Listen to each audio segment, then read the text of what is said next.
So we're just sitting here on the Turkish coast. It's about 4 a.m.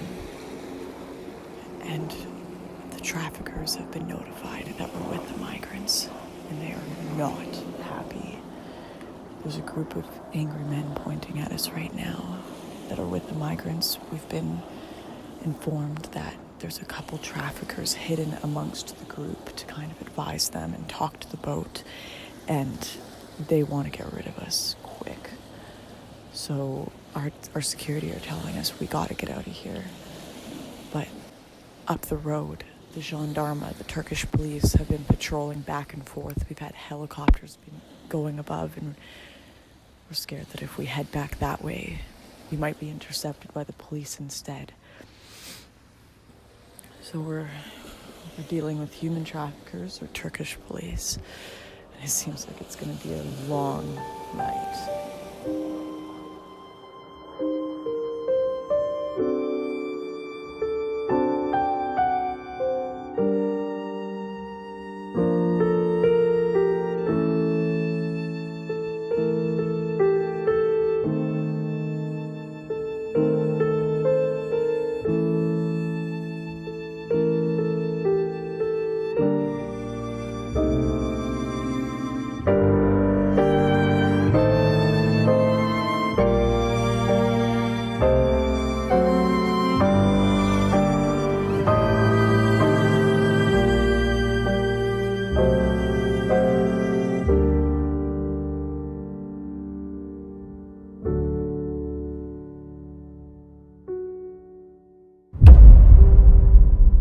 Europe is a continent in crisis. In fact, Europe is a continent in the midst of several crises.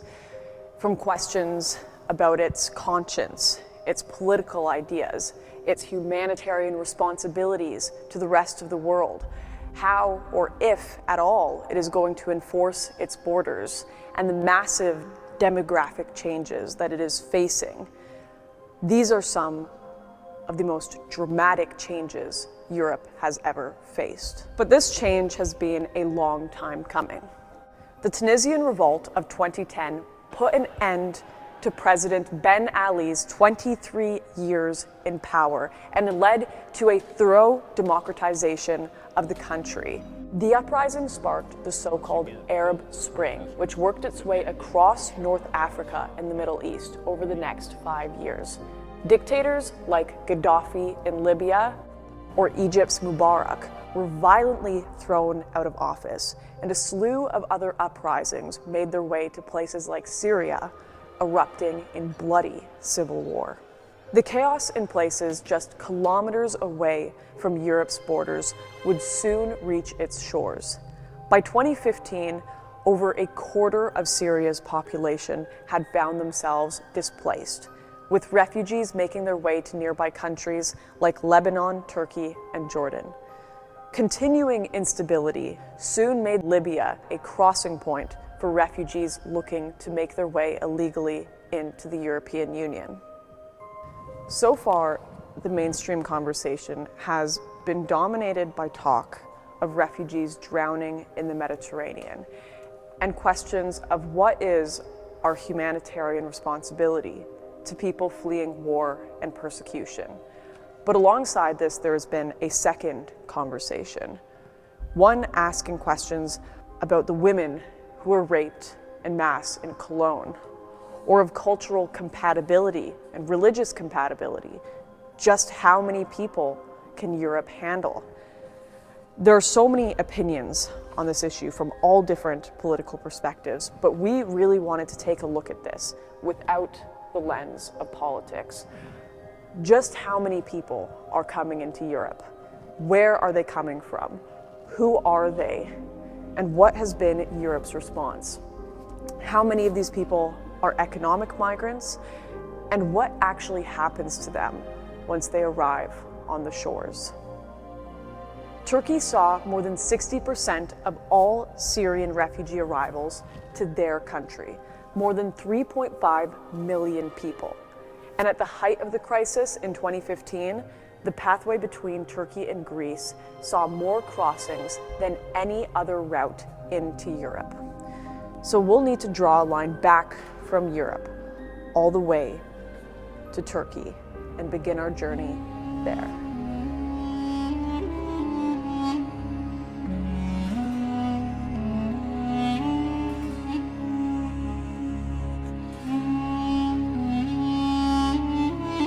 So right now we are in Ayvalık, Turkey, and the reason we're in Turkey is because this is where the migrants coming from all over the Middle East take their first step into Europe, whether it be the islands off the coast of Greece or Bulgaria. This is where it is all happening, where the traffickers are collecting the money and setting them off on the boats, sneaking them into trucks and across the border, where all of this begins. At about 3, 4, 5 a.m., boats leave from these shores in Ayvalık to Lesbos, and we're going to see if we can track down where they're leaving from, see if we can find the migrants, film the boats, and maybe even film the traffickers themselves. That's our goal here in Turkey, to catch what is going on, who are the people going across, and who is facilitating these illegal crossings.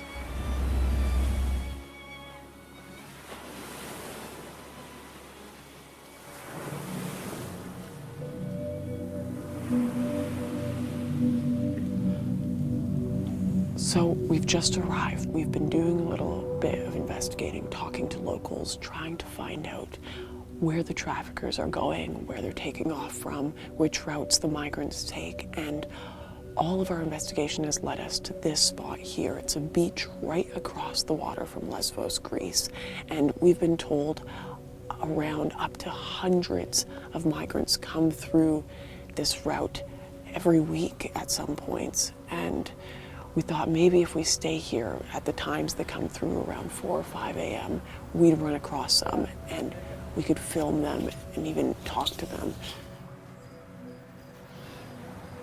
Yeah, this must be one of the spots that they start. Got life jackets here. Some gloves. Got a tube.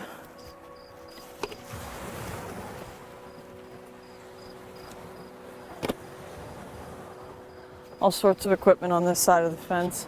They must hide back here until late, bring the boat over, get people on, and then send them out. It's crazy. See if there's anything else. I'm a little nervous going in there. You want to come with? Blankets, sweaters.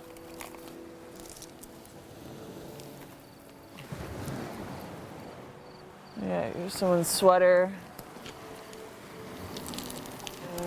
Cigarettes, everything. Backpacks.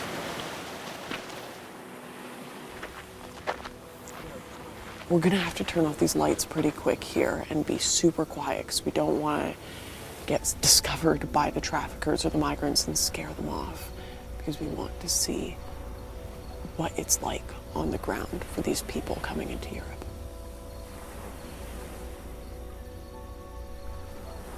So it's coming on 6 a.m. here. We stayed up all night scouting things out, and I mean, the beach is littered with evidence of these migrants, but we didn't come across any people, and that's what we're looking for. So we're probably gonna wrap things up before it gets light out, and we all need some sleep because tomorrow night it's gonna be another all-nighter looking for these traffickers and migrants.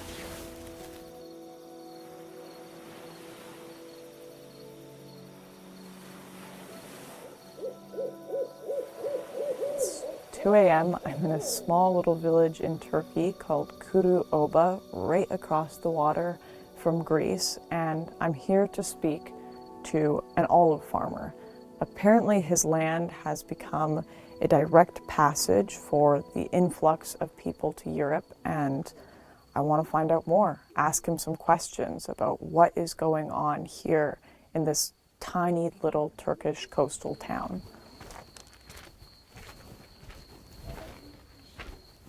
It's very nice to meet you. Thank you so much for having me here. Hoş geldin. Teşekkür ederim. İsmim Mevlüt Soner. My great-grandfather farmed here, along with 4 generations after him. We grew crops.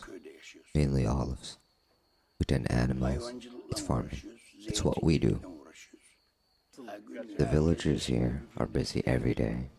Everybody works. This is what the village life has always been like here. Before the crisis, the villagers would go to their fields alone to tend their crops. But not anymore. Women especially. They can't go out anywhere alone. Now, they have to be escorted, even on their own farms. It all started in 2013. Started slowly, with a few migrants passing here and there, but now, thousands pass every day. This village is on the coast, where they launch the boats at the dead of the night, so it's where they wait. Then the crime started, and it got worse and worse. The traffickers started killing people they had arguments with, including the migrants. No one in the village could go to their own fields to pick olives. The traffickers had taken over the land, and it got worse. They turned up at my farm, pulled a gun on me, and told me they wanted the deed. They were acting like the mafia. These people are dangerous. If you are filming here, you need to be careful. The traffickers disguise themselves as migrants. We are all frightened here now. I'm 55 years old, and now I have to carry a gun just to tend my field and animals. There are 20 more villages just like ours along this stretch of the coast.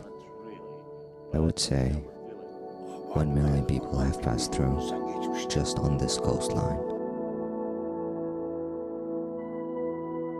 So I've just finished speaking with the local olive farmer here on the coast of Turkey, and honestly, I'm completely shocked by what he had to say. I don't think we consider often that there is a Turkish perspective to this migrant crisis, and it's not quite what people think it is.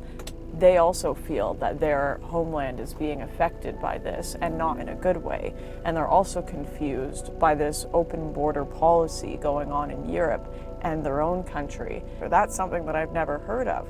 We kind of just get told that it's this racist European opinion that people can't come in and they can't assimilate, but the Turkish people also recognize that they have a different culture to different Middle Eastern countries as well, and there's a clash going on and a crisis going on here right at the beginning, right before these people come into Europe. So that was just fascinating. And this farmer told me that tonight there will be migrants almost certainly trying to cross the water over to Greece.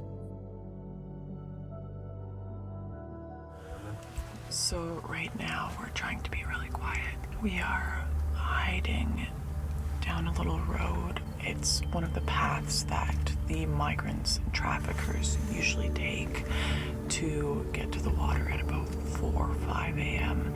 and then take their little boats to Greece. So, yeah, gonna lay low and hope that we run into some migrants so we can ask them about their journey.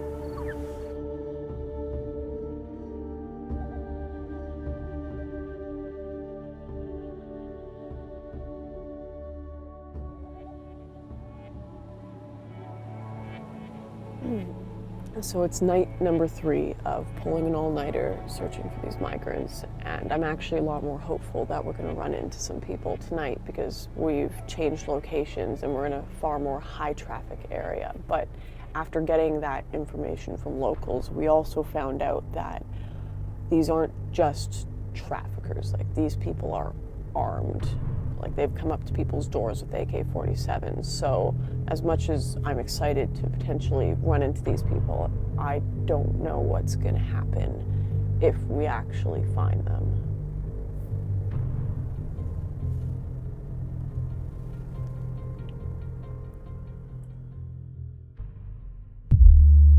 Are the doors locked? Oh my god. Come across.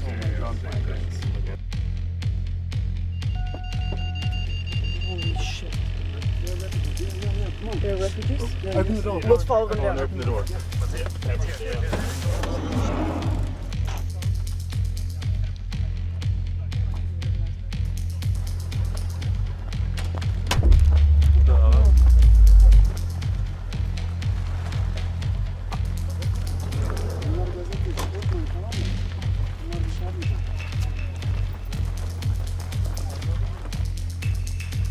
guy in charge is not with them. He just gave them a pathway, told them keep walking and I'll show up with the boat.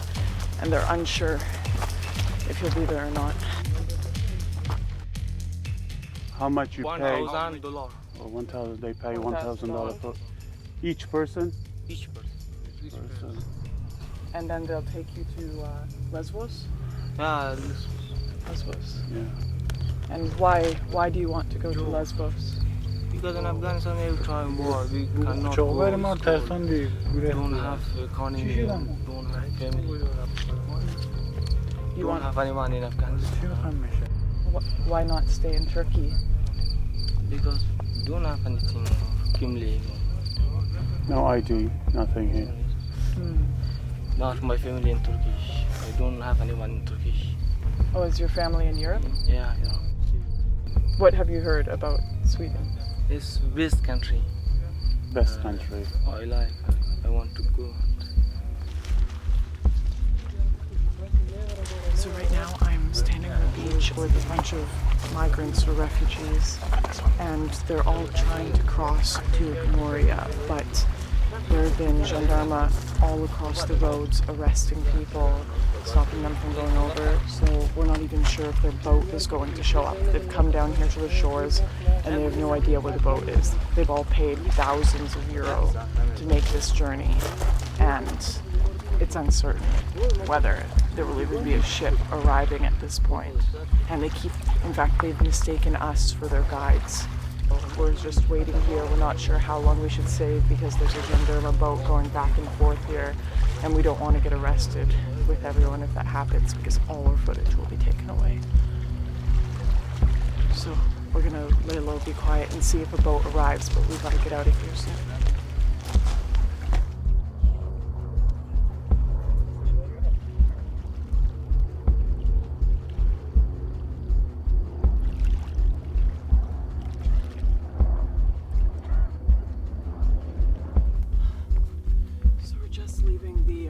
The pickup spot because we don't think there's a boat coming today.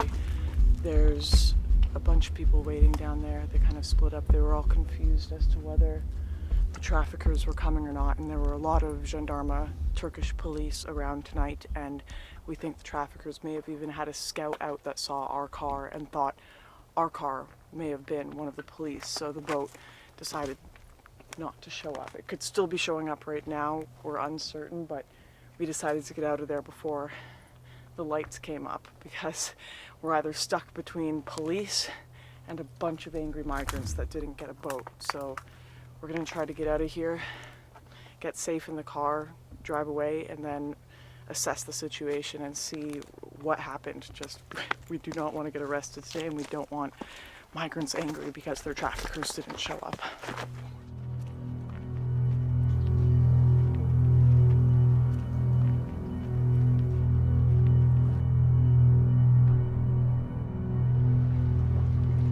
After talking to the group, some of whom were refugees, some of whom were not, I was surprised to find out that many of them had not been actively looking for passage to Greece, and that many of the mostly Afghan migrants had in fact been approached beforehand by the smugglers.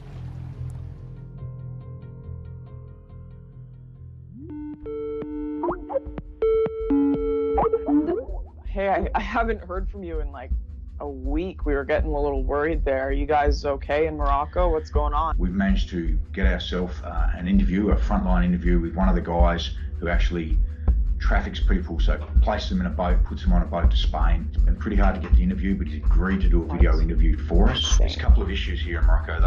I'm sure you're aware, but filming is really restrictive legally here. It's pretty crazy. There's checkpoints everywhere, so bring the bare essentials that you can to get this done. We'll break the cameras down. There is some real ramifications if we do get caught. There has been journalists jailed here, and I need to jump on this quickly in the next couple of days.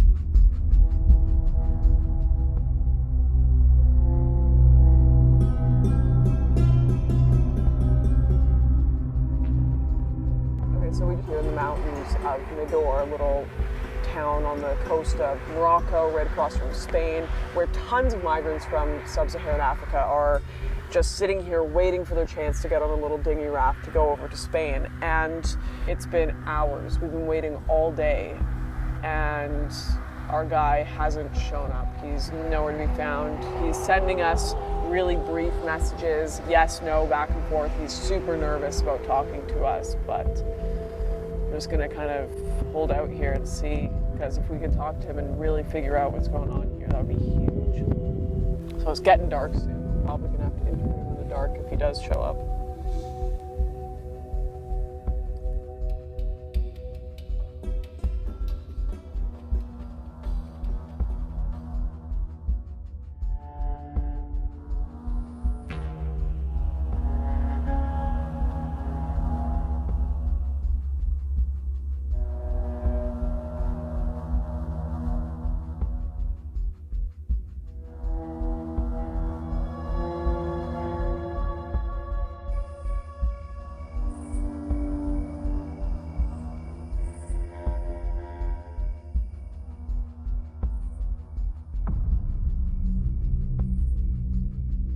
My name is, I'm a Senegalese, I'm 20 years old. I spent 8 months here. How do people get to Spain? People have to spend lot of money here. They have to spend 2,000 euros. Wow, from Tangier. But it's not guaranteed. When you enter in Spain, you are lucky. When you don't enter, you are lost the money. You try again to have another money to go. So you can pay more for a guarantee? Yeah, the guarantee you have one bank. Everybody, 2,500 euro, 2,500 you have. When the boat enter, the boss have a lot of money. How many people are sent over to Spain from here a week or a month? One day you can have 500 person. One day you can have 500 person, but the months you can have 2,000. Why don't people legally apply? Why don't people Try to go in legally? Because of, in our country it's so difficult to have a visa. It's so difficult to have a visa. When you have money to give the government. Is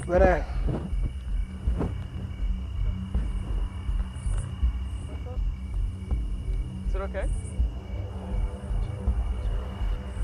Just that car. Just watch that. Stop there. It's coming. So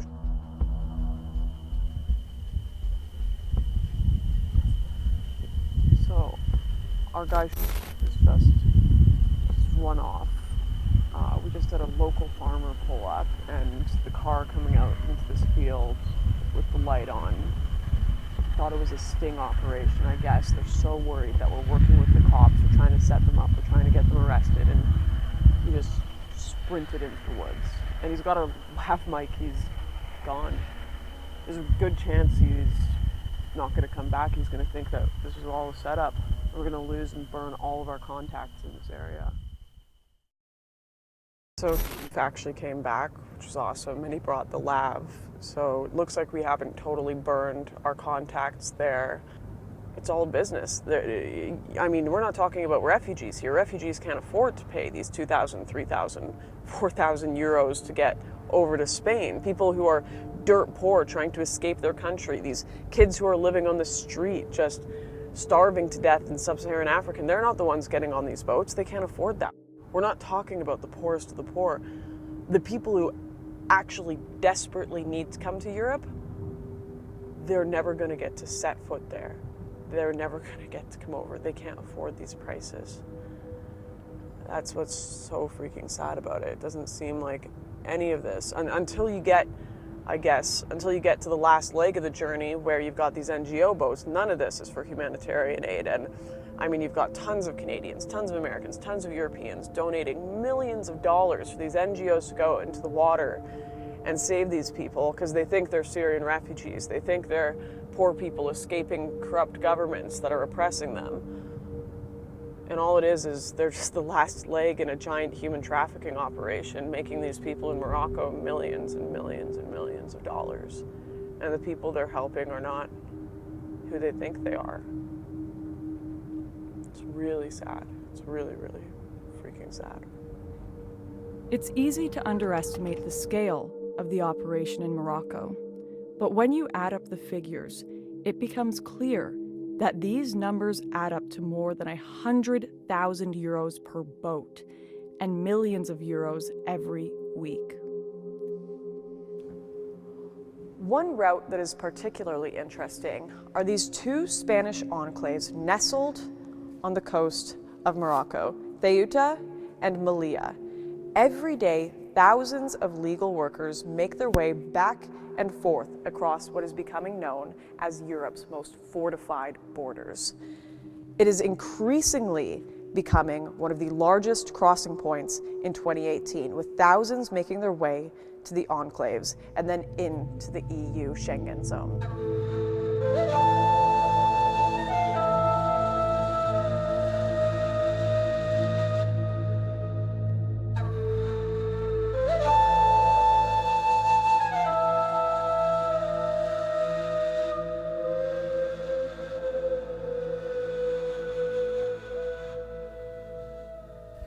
So right now I'm standing in a small little Spanish enclave on the tip of Morocco called Melilla. And right across this border is Morocco. And in recent months, this has become a new hub for illegal migration, with people desperately trying to get over this fence into Spain so they can make their way through Europe.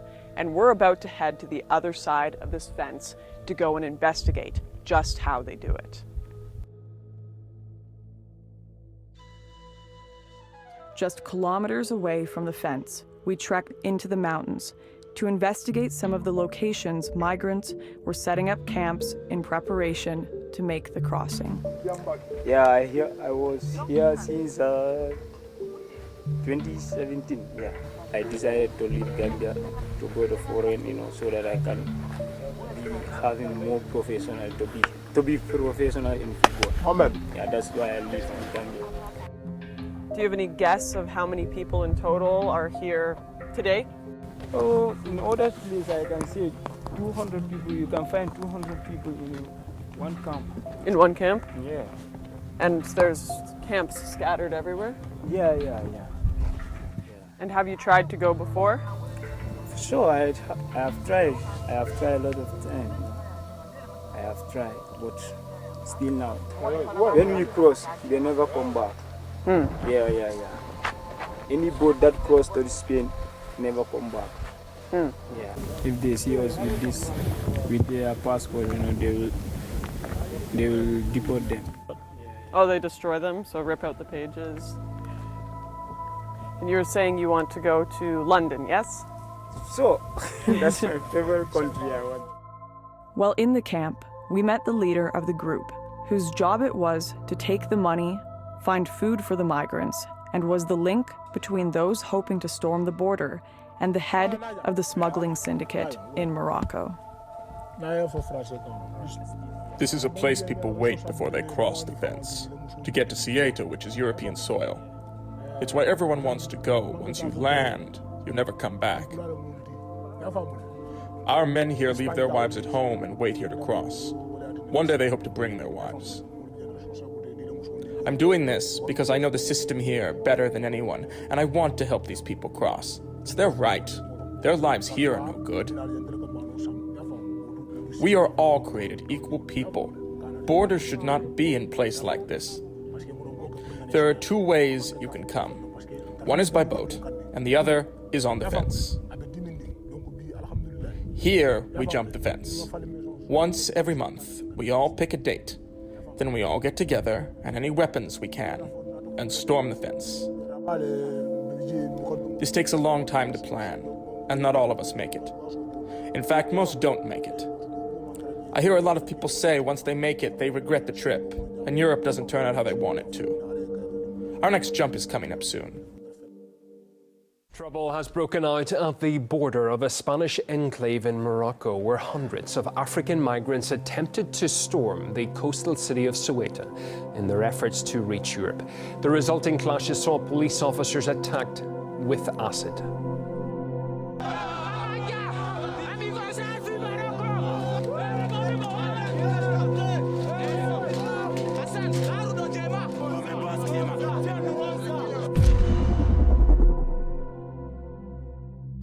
So we need to talk about Moria.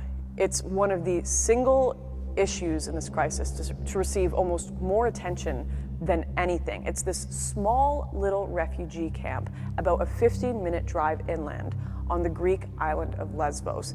And this small camp has processed and received hundreds of thousands of Europe's refugee asylum applications. It's a processing facility that's designed for about 2,500 people, but realistically holds around 10,000 in small tents surrounding the actual facility. And the news reports that are coming out of this place are horrifying. We've heard reports about starvation, murder, theft, the rape of women and children in these tents at night, and even that this facility is being used to filter ISIS into Europe. So there's no doubt that this is a place we are going to need to visit while on our trip.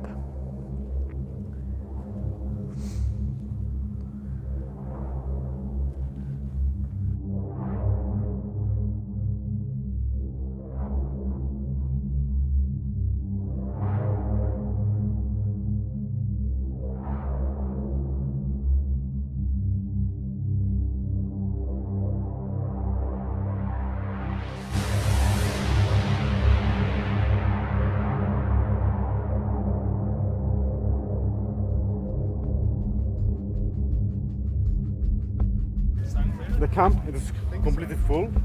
Oh, inside is completely full. Completely How many full, yeah. people? Here on the Moria, just I think nearly 11,000 people. 11,000. Wow. Yeah, they was present. How many people come per day? It is, it depends. Some days come 300 people, some days 100, something else. 50. No security from beginning from there. No security from there to there. Nothing. Is it quite dangerous? Quite dangerous. Not security. Sometimes they become fighting between the refugees. That is not security. Moria, no good. No good. Moria, no good. No, Greece, no good. We cannot compare between Moria and Yemen. You know, there is war and there is also here problems and no safe here. This place is no safe. We escaped from our country because there is no safe, and we came here no safe also. So no difference. No difference. Is it dangerous here?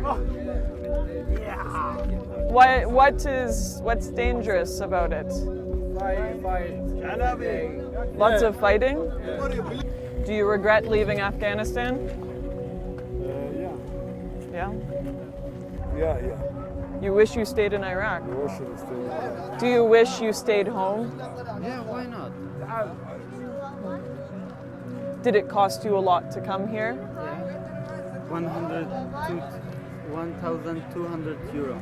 1,200 euro to come here from Turkey? For me, 500. Some people may pay 1,000. 1,000 euro? It's a business. I think it's a business. The camp is a business? Yes. But you're paying for a smuggler. They're passing the borders. Almost $2,000, $3,000 they're paying for each person. And where do you want to go to? After here, Yeah, maybe to Belgium or Iceland. Belgium or Iceland? This makes problems, you know. And at the night, maybe some people come kill you while you are sleeping. Has that happened before?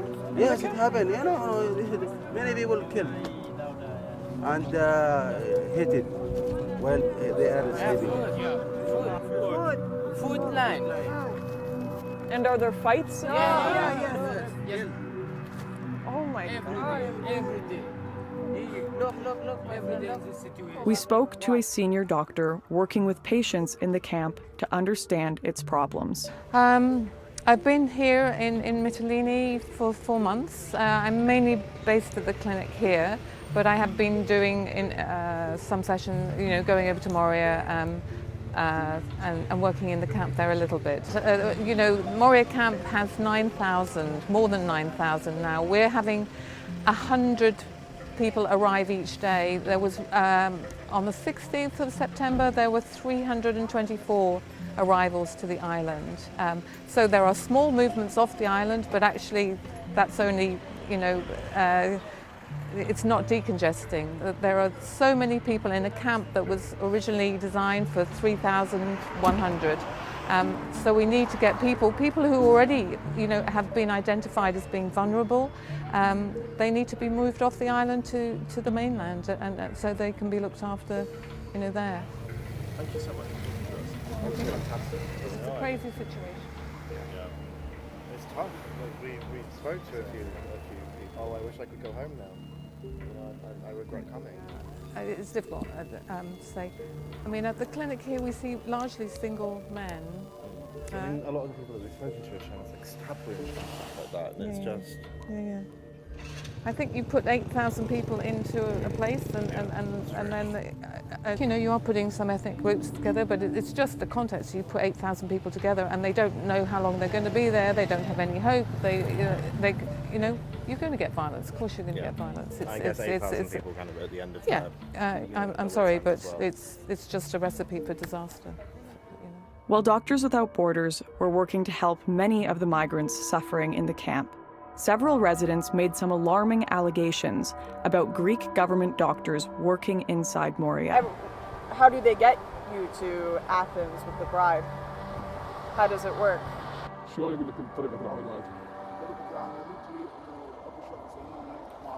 There is someone, a guide, you talk to him, and he told us, if you want to take our advice, I can take you to the place, okay?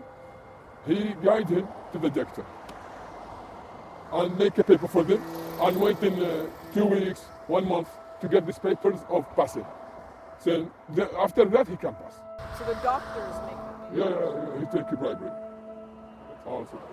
After the session, there is many people told us to come to the doctor.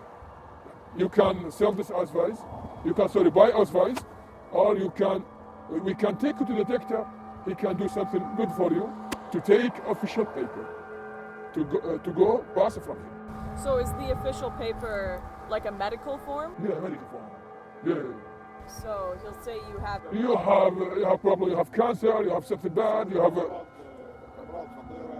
dangerous illness, like a cancer, like something else. You have a problem in kidney. You have problem in heart, like that. And then you have to move to Athens. Yeah. We must be moved to Athens. As troubling as a potential bribes for passage scandal is, what we heard next was deeply concerning.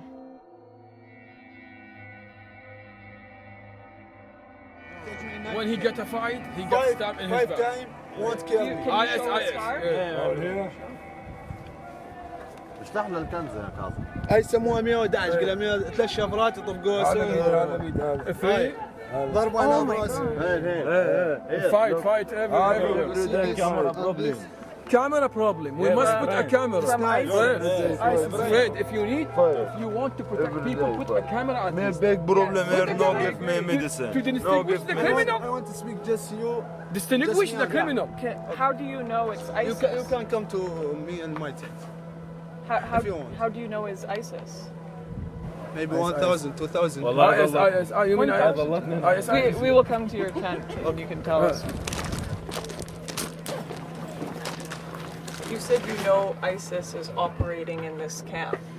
يقول لك بدي يشتغلون هنا الموجودين هنا طالبين لجوء يعني جاي هنا يطلب لجوء حالة كائلة. asking for refugee. Why?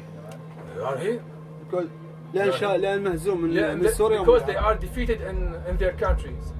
So they are looking for refugees. They're looking for a safe place. They are here. They can rape, they can kill, they can steal. And they have monster face. كلهم مسلحين عندهم سلاح. They have knives.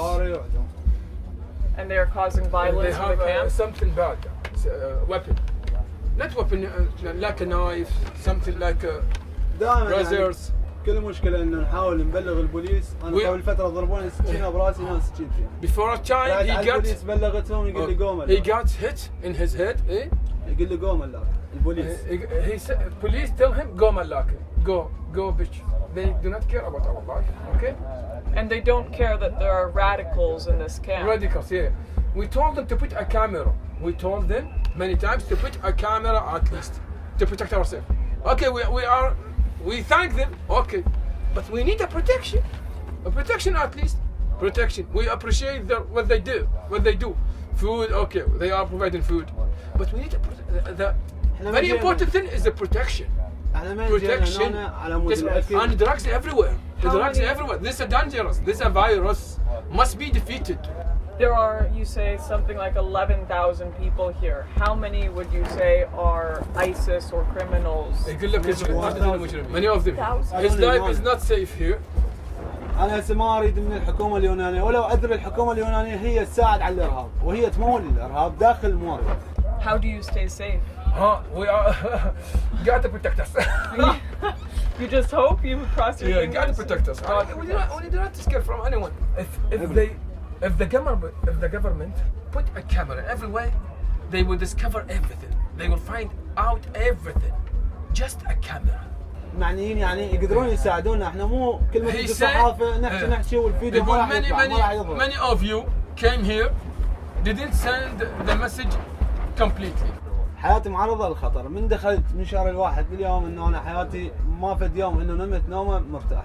He is atheist. He doesn't believe in any religion. His life under danger. Because you're atheist? Yeah. As he says. Is majority of the camp religious? Yeah, majority is the Islamic, but he's scared from the ISIS.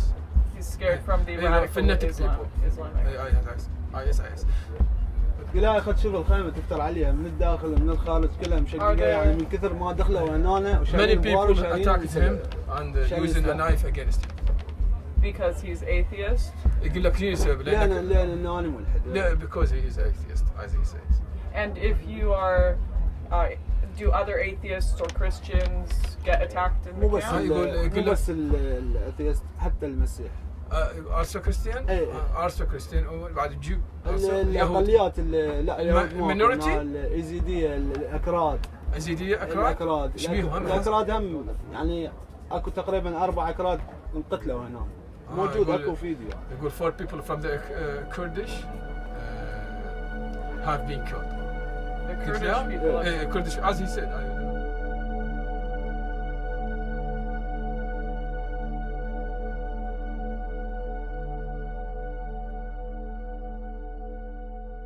One thing I think that is really important to understand is exactly how these asylum applications work. So in Greece, for example, they have the UNHCR EASO, or European Asylum Support Office, and they are there in the camps doing interviews with these migrants, asking them questions to determine who they are. Are they economic migrants? Are they potential criminals? Or are they actual refugees fleeing war and persecution? Now, one thing we know is that from 2015 to 2016, 80% of all Syrian nationals' asylum applications into Europe were accepted, with 40% of all other countries being accepted into Europe. Only about 3% were rejected during this time frame, with the rest being delayed until next year.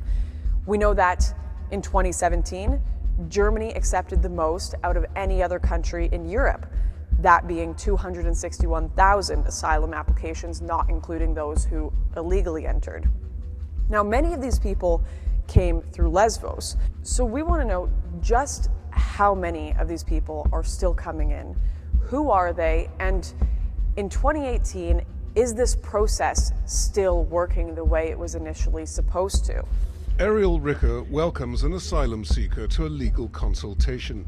The Hawaiian-born lawyer abandoned her practice a year ago to set up Advocates Abroad, a group that offers legal aid to those seeking international protection. Ricker herself took on Lesbos, ground zero in this great experiment, out of concern for American human rights standards. America is a land of migrants, and there's an anger, I think, about how this election turned out. We sent a producer to meet Ariel in Scala, a tiny fishing village in the north of the island that was home to several NGOs and hundreds of aid workers and volunteers. In the Goji Cafe, a hub for volunteers, he recorded this meeting. I tell them that this is acting. All of this is acting. It's all acting as though this is theater. So for them to get through, they must act their part in the theater. And that is the refugee and trauma, because these Yazo officers are so fucking stupid that all they know is what is written on a paper. Yazo says this is refugee and trauma. They have these characteristics. So we coach people how to have these characteristics. So like the first role-playing activity we do is like us being them, and they're the officer. And then we flip around after they've had some practice to see how should I walk into the office, how should I introduce myself, how should I give them a folder, and then how do I sit down, and then when do I stand up, when do I show them how to pray. Why would you need to show them how to pray? Well, because it's a good way to show honesty. It's done in other places too, like not good places, to see if you're truly what you say you are. You can't show how you pray. Like if you're actually Christian. Oh, so if you're saying you're like fleeing persecution, but you should probably know how to be, praying that way. They also ask like, what's your favorite holiday?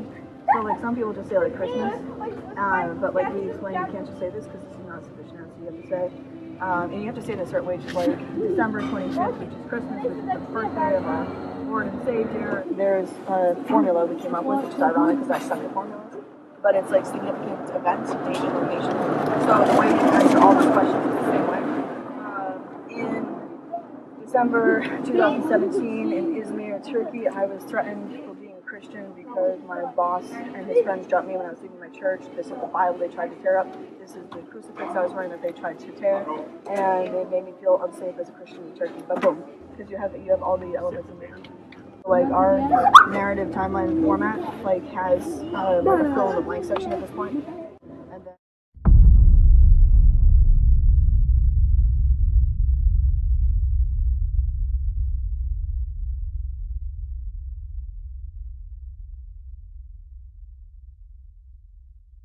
Now, a video has been released allegedly showing the executive director of a major NGO which provides help to migrants discussing how she teaches refugees to lie to border guards.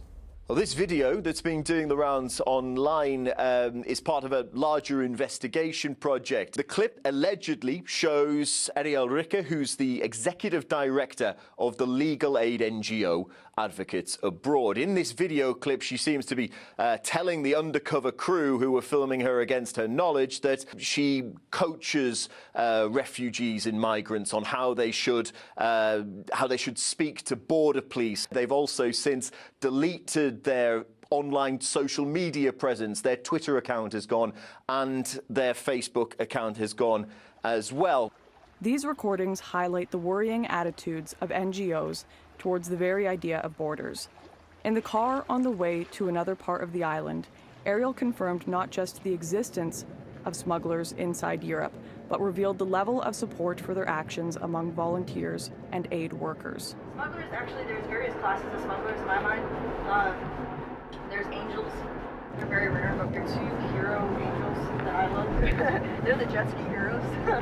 And like this is, I don't know what they're actually called. I don't know their real names or who they are. But they both have been arrested, like on and off. Like the jet ski hero of Izmir was just arrested actually here in Lesbos the other day. So his deal is basically he doesn't charge except for what the petrol costs to get from Turkey to here with on a jet ski. Wow. And he takes them on his own jet ski personally, and he drives them from Izmir to here and drops them off. And then he skirts off into the night with his little jet ski. Oh, I love him so much. And he's done it like thousands of times. So he's taken thousands and thousands of people.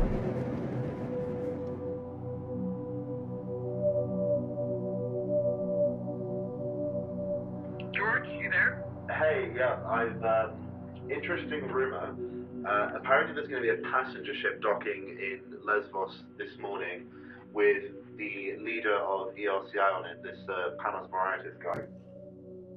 Yeah, he's the one that's in hiding from police for the last little bit. Apparently he's going to be on this boat. So I think if we can find a way on the boat, we can get an interview with him. He's been in the news because of these allegations of people trafficking.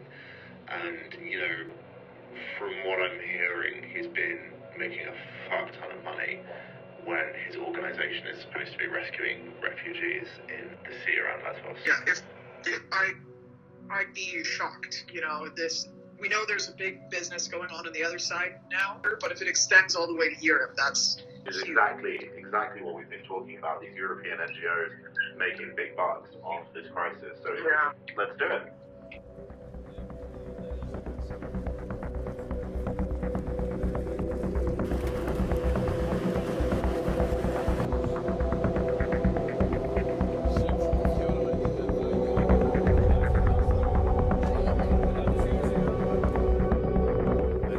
Briefly tell me what the charges are.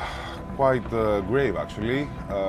Espionage, getting access to state secrets, facilitating smuggling and human trafficking, money laundering, forgery, and breach of the telecommunications code.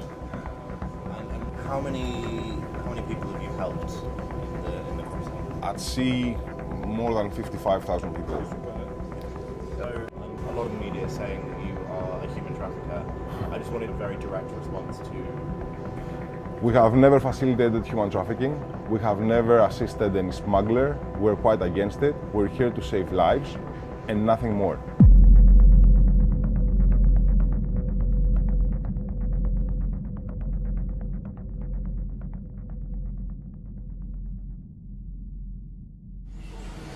They said that we were actually money laundering, unknown sums of money.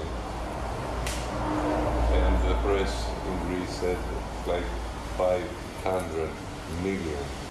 And in reality it was 500,000 euro, which if you engage with NGOs, you know it's a small amount of money actually, for 3 years. Wow. But we were laundering it.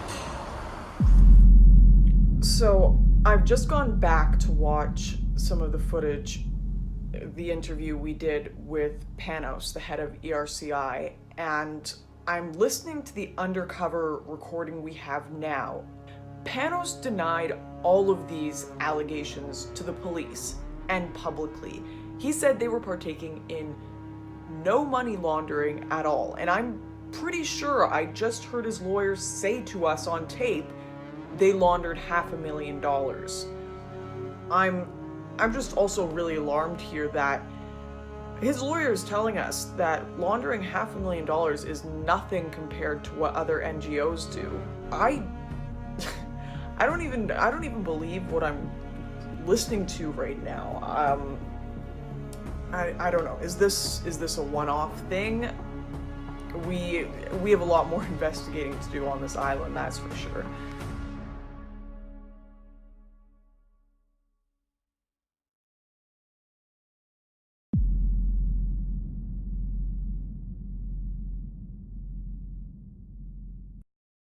Given the huge numbers of people entering Europe and the authorities' apparent inability to handle the scope of this crisis, it is no wonder that we are seeing an increase in migration-related crime, with a wave of major terror attacks across Europe following the influx of millions of newcomers in 2015 and 2016 to an increase in rape, knife crime, and murder.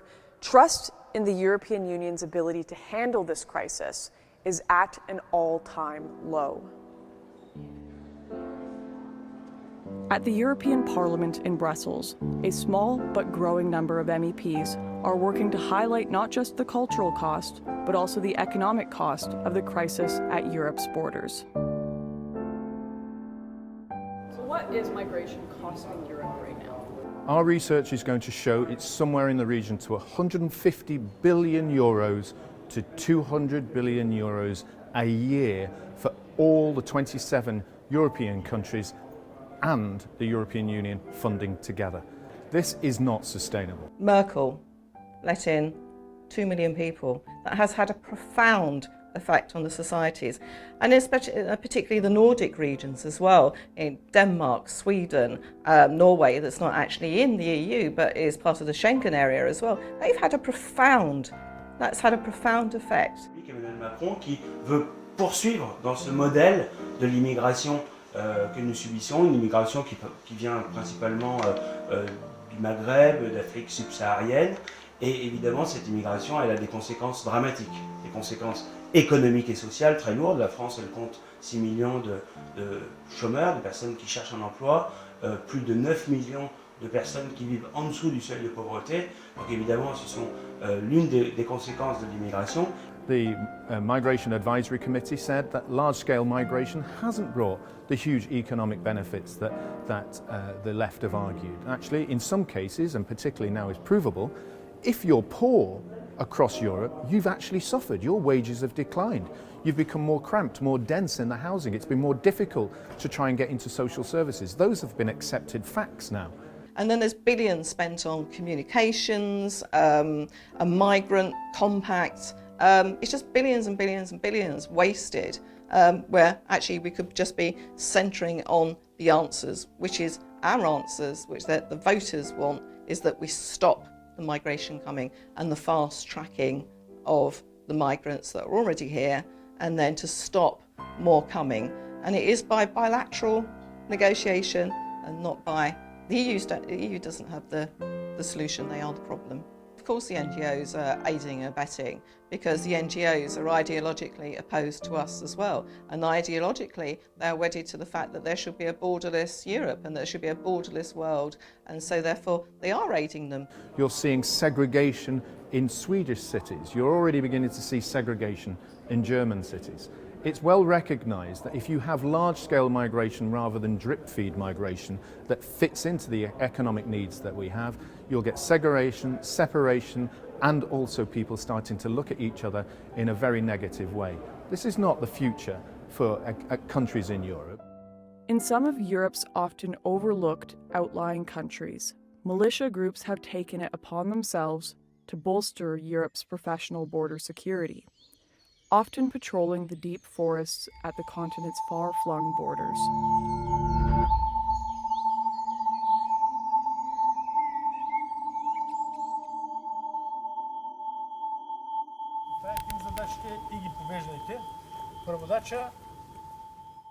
Четири, 9.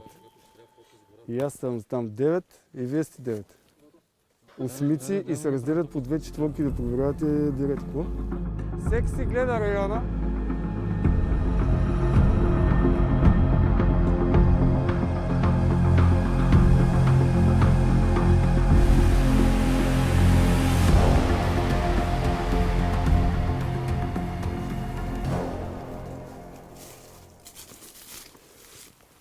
Просто на такова разстояние не е малко, много постоянно завиждаме.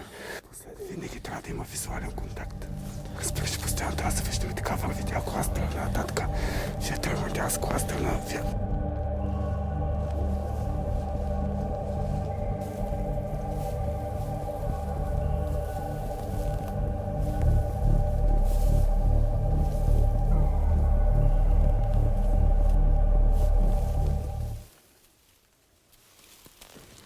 Значи, щом ние сме тук, да се пусиме тук надолу, да видим от тирето нагоре.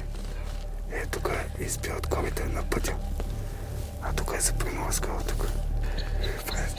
Това е асфалта.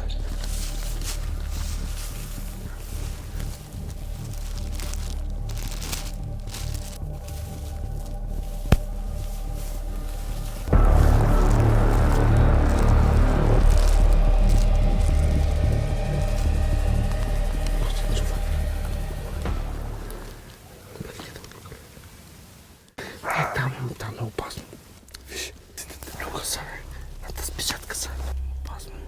Сме ти казвам, че най-добре вариант. Сержант, чуваш ли ме?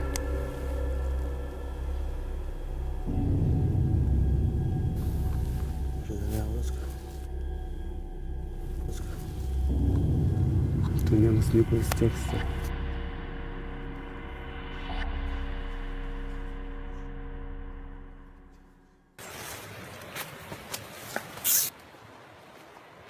Турки! Обратно! These militias are well organized and intimidating. With mixed support from local and national authorities, many of the men carry only airsoft weapons, but to migrants detained in foreign territory, the effect is just as powerful. Аз самия съм професионален военен, professional military. Завършил съм военно училище. От много години съм извън армията, не се занимавам с това, ветеран съм от армията. Занимавам се с осигуряване на комплексна безопасност навсякъде по света, охрана и разследвания. Complex Security Services and Global Investigation. My private work, business. Но заедно с тези хора, които също са хора преминали през армията, някои от тях не са. Те са граждани, учители, историци, лекари, професори, които в момента ги обучаваме заедно с нас. Ни идват при нас, тренираме ги, обучаваме ги и те се включват също да защитават южната граница на Европа.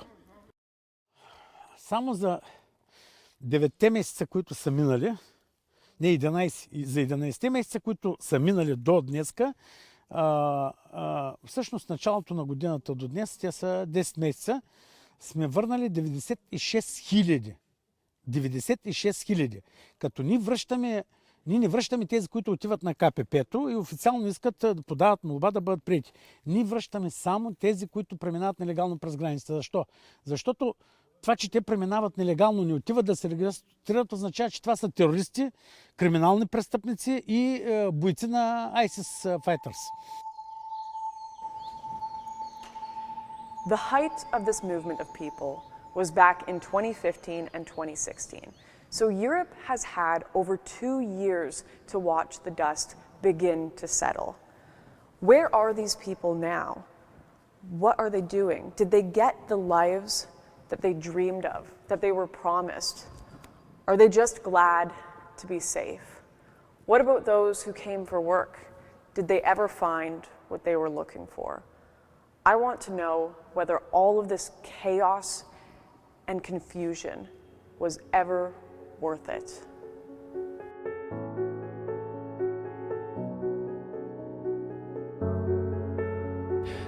So we're just here in Paris, where tens of thousands of people are arriving from across the Mediterranean. Many people think they are coming to a paradise when they arrive in a big European city like Paris. But in the other camps we found across Europe, a common sentiment is that it was not the paradise they were expecting, and in many cases, their life was better back home. And we want to interview and talk to some of these migrants and see how they feel living here in Paris now, especially where they're staying underneath bridges, where they're sleeping in tents on the streets, where they don't have a job, they aren't really integrating into society. We want to try to understand what life is like for a migrant here in Paris in 2018.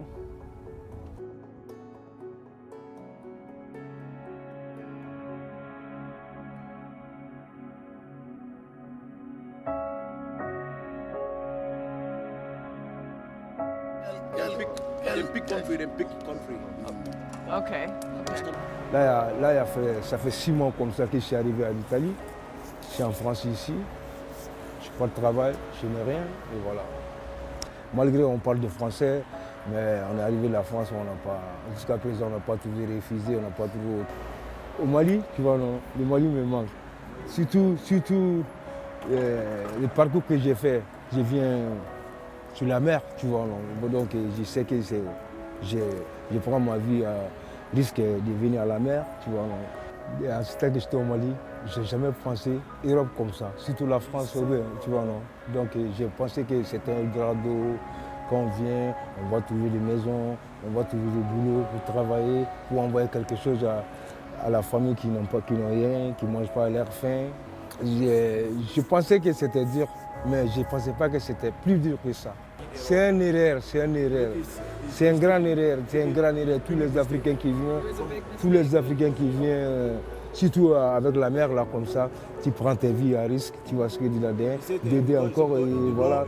Tu viens en Europe aussi, tu peux faire 7 ans, tu n'as pas de boulot, tu n'as pas de travail, tu n'as pas de papier, tu vois. Et voilà quoi, c'est une grande erreur. Unable to claim asylum, unable to go home, migrants and refugees alike have found themselves stuck between a rock and a hard place. The truth is, nobody wins in this situation. But what about other countries? What happens when a refugee is granted asylum, or a migrant is accepted by the state?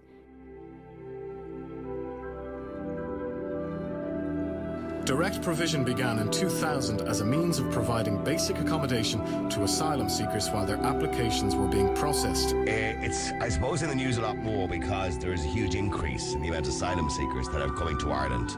As well as that one centre, 500 asylum seekers are also living in hotels and B&Bs around the country, and many and thousands more are living in other integration centres around the country. And this is the Grand Hotel in Wicklow. And what do people in some of the towns involved really think? I think it's a disgrace. You know, I really do. Like, I mean, you know, no hotel in the town. They need a home too, but we have to look after our own first. I'm afraid. I'm afraid. Like, I'm on my own with 2 kids down here and then having people that I don't know. Adrian Shanaher is the hotel owner and made the decision to close the hotel and reopen it as a direct provision centre. Quite simply, it was a decision taken for commercial reasons, where we took a view that we could stop those losses or indeed try and turn a profit.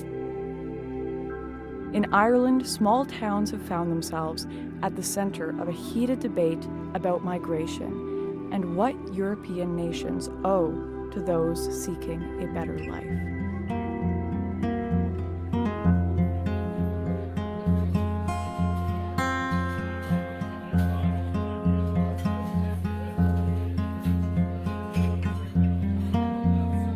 We're kind of a forgotten town at the minute. For a county town, it's probably, other than a bit of crack and a few points, there's nothing much in the place.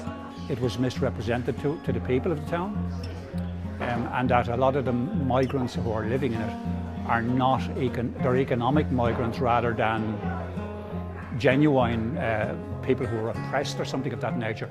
I don't know whether that's really true or not, but that is a commonly held belief. It wasn't a great thing to happen to the town, purely because we have no hotel, but it's not the right place for these people. They should be in lovely housing, apartments where they can do their own cooking, cater for themselves, and just mind themselves. That's all they want to do.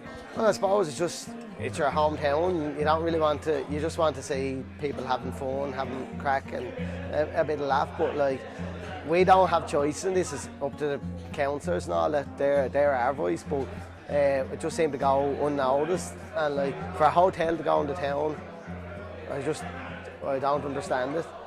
Initially, I mean, everybody got a fright. There's no doubt about it. We got a fright. There was absolutely no notice, and all of a sudden the hotel's gone, and we have 100 single men moving in. No doubt about it that there's a generally held belief in the town that we're not being looked after properly. We weren't told, and it was absolutely disgraceful, but the county council here don't start me on it. They're a law unto themselves, and I have to be very careful what I say because they could sue me. It just seems to go, it goes from bad to worse. The amount of people that are becoming homeless at the moment is unbelievable. It's heartbreaking to see people coming to you who are lovely people and they've nowhere to live and they don't know what to do, and you can't say, listen, I can get you a house. The rental market has gone sky high. The rents are sky high around Wicklow, so it's not reachable for people. I think there's 4,000 people on the housing list in Wicklow. Obviously, there's a provision centre that's opened up in Wicklow, and a few of the people that we've spoken to have kind of expressed concerns over funding. No, not answering that. No, not answering that. Not answering that. Okay, is that just because? No, I'm not answering that. No, I'm not answering it. Can we just stop that for a minute? Yeah, of course.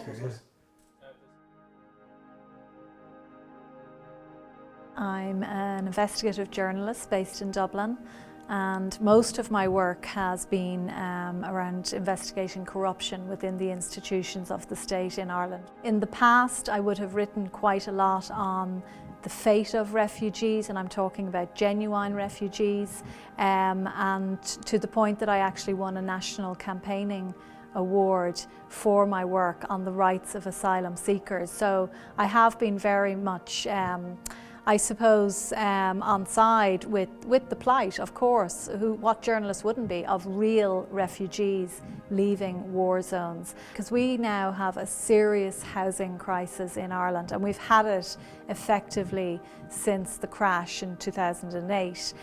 We never had homelessness per se, at least as far as I can remember. I grew up in the 70s and 80s when we had a brutal recession, but I never remember people sleeping on our streets.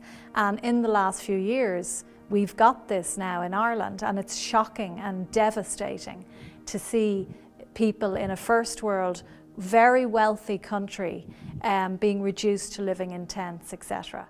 So then when you start to study the statistics, you see that 1 in 3 social housing units is going to a non-national.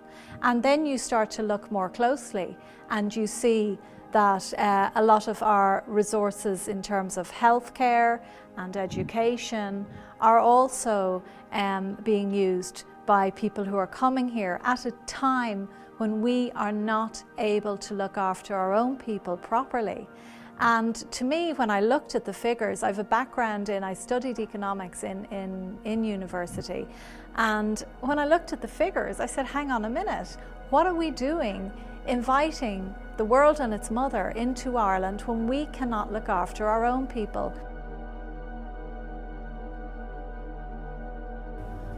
My name is Mankasa Nachuma. I came from Zimbabwe to Ireland to seek asylum. I left Zimbabwe because of the political situation and because my life was in danger with the police, so I had to leave the country. We were protesting with the other members against our former president, Gabriel Mugabe, and they thought it was unlawful that we do that. My life was in danger, as well as my son's life was in danger. And it got to an extent whereby my son even got sexually abused when he was 2.5 years old. So that's when I decided I had to do something. At first I didn't know where I was going. I just, what I knew was that I had to leave the country, and I paid a Nigerian guy. I can't remember the exact figure, but it was a lot of money. I had to pay him to do my passport, which was a fake one, though it's not mine. And he bought my ticket as well, and he gave me the ticket and gave me instructions as to what to do exactly. I went to South Africa, and when I got to South Africa, I got an agent. That agent helped me to come here, and he only said we were going to Europe, but he didn't say where in Europe. He also gave me instructions that I must tear the documents because they're not my documents originally, and he also told me that if I arrived here with those documents I could be arrested because this against the law. So I tore the documents and I flushed them in the toilet. Why was your life in danger? Because I had a friend that was a lesbian, and she was my best friend, and we had like some pictures together as a friend, though she was known that she was a lesbian, so they assumed I was the partner. And so there were people that were looking for her, and that's why they came to me asking about her, and I told them I wasn't her partner, so that's where the whole thing started. And on the sexual abuse, they said it was their way of correcting me doing what they did to my son.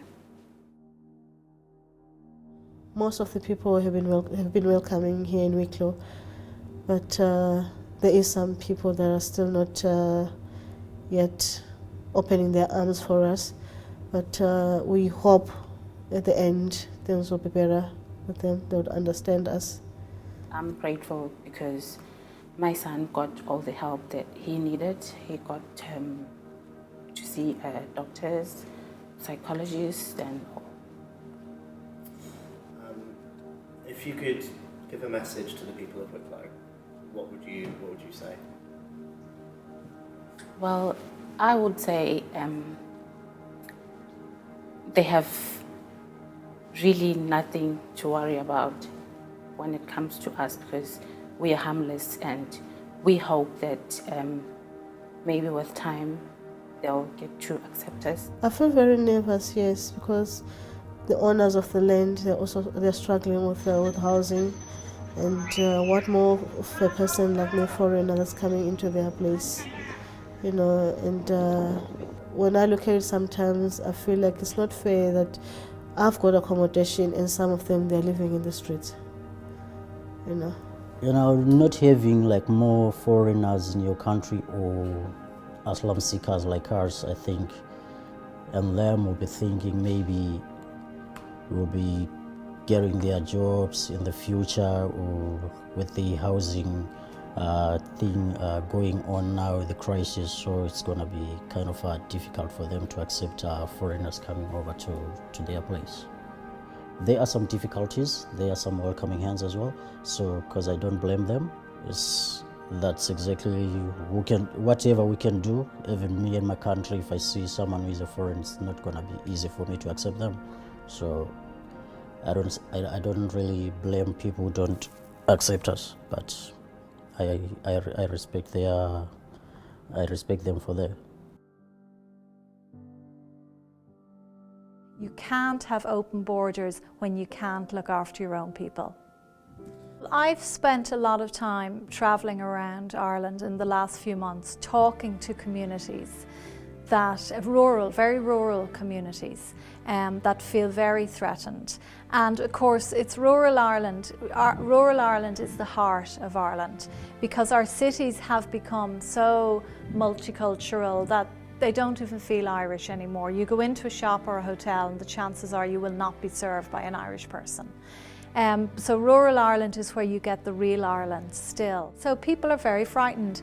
If you speak out in any way, shape or form against migration in this country, you are immediately called a racist, a fascist, a neo-Nazi. It's disgusting. But this is all being done because there's big money behind mass immigration into Ireland, as there is across Europe. This is all about money, because these people don't care about the migrants who come here and end up homeless. So it's terrifying for rural Ireland, terrifying. And they see their towns and villages changing utterly. They see mosques going up. They see, you know, things that to them are just completely alien, and they feel under attack, and they have every reason to. We have one tiny little island, okay, to call home. That's all we have. We never went and colonized anywhere. We just have that. We have 60 million in America who claim Irish heritage. And even though many of them or their parents or grandparents were forced to leave, because we have always had a history of emigration, they would someday like to come back here, and their children and their grandchildren and their great-grandchildren, and they have a right to come back and claim their Irish heritage. We have many millions more living in the UK, Australia and New Zealand and across the world, and they too have a right to call this island home. So I'm sorry, no disrespect, but Ireland primarily should be for the Irish people, due to the nature of our very unique culture, the fact that we were colonised for nearly a millennium by the British. We fought hard for our independence. Now we have it, 100 years, and what are we doing it? Giving it away again. Makes no sense.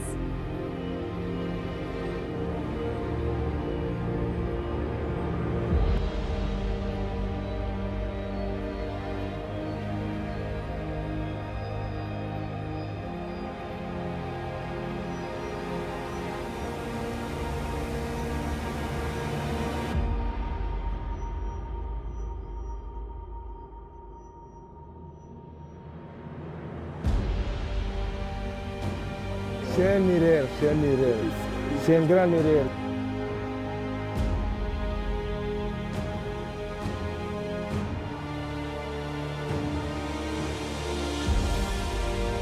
regret leaving Afghanistan? Yeah. We weren't told. It was absolutely disgraceful. One day you can have 500 persons. Best country. Best country. I like. I want to go. Then we close. They never come back. I don't understand it. It's a business. I think it's a business. It's heartbreaking.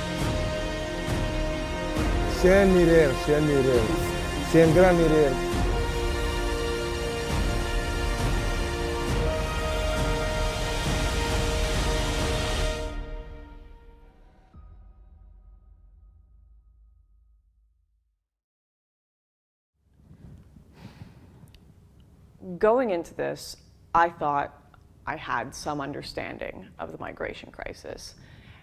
Coming from a political background, from a journalism background, having read the material, looked at the studies, spent a lot of time talking about it, I really thought I had a better understanding of this issue than most people. And I think there is a cultural pressure for people in general to pretend they understand these giant crises we're dealing with and to offer solutions to them even when we don't have them.